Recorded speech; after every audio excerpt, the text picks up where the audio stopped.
Peace guys, Zen here, and I am back with another weekly analysis video on EU.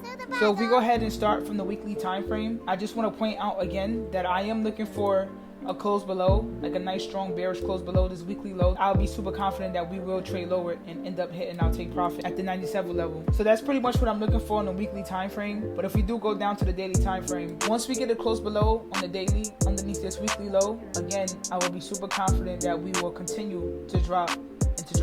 Now, I just want you guys to be mindful that this week is the first week of the month and we have a lot of news dropping for the US dollar. So please read up on your fundamentals to stay up to date with what's going on and how the markets is going to be affected by it. On the daily time frame, as you guys know, fundamentals last week pushed EU all the way up to the zone that I said that I'll be looking for entry in and completely drop down. Like as you can see, we have this nice strong wick. I don't see EU coming up past parity, to be honest. But if we do drop down to a 4-hour time frame, I do want to share this with you guys. So anybody who took any intraday plays last week on EU and got in on the retracement before the continuation, their stop loss was either here, here, or here. Now what I'm looking for is I'm looking for some type of retest at this level because there's a lot of liquidity sitting here from people placing their stop loss here. So I'm looking for a break below, then some type of retest, and then a continuation. So that's the only thing that I'll be looking for, honestly, when it comes to finding the second entry on EU. But other than that, I don't see EU pushing up.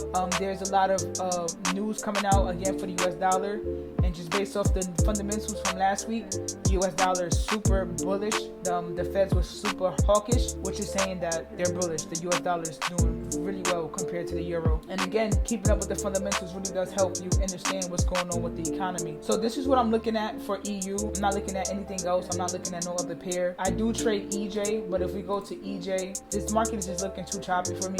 So I'm staying away from it until I get a clear direction of what it wants to do. And the same thing with CJ. CJ does have better structure than EJ, but the reason why I'm staying away from CJ is because we've been stuck in this range for way too long. So I'm just waiting for a strong break above or a strong break below to let me know what it wants to do. So until then, I'll just be focusing on EU, and just keep in mind that you only need one pair to pay you. You don't need to have 10 different positions open on 3 different pairs. Protect your capital as much as possible, and and it just leaves less room for error. So I'm just putting my main focus on EU this week until CJ and EJ decides to give me something better in the upcoming weeks. So I'll see you guys in the next video on Wednesday. If you don't follow us on TikTok and Instagram, please do, because you'll find that we give more than weekly analysis and weekly updates. We give out tips that we know that beginner traders will benefit from. So see you guys in the next video on Wednesday, and have a great trading week. Don't over leverage, and just be mindful of the fundamentals that's dropping for the US dollar. Peace.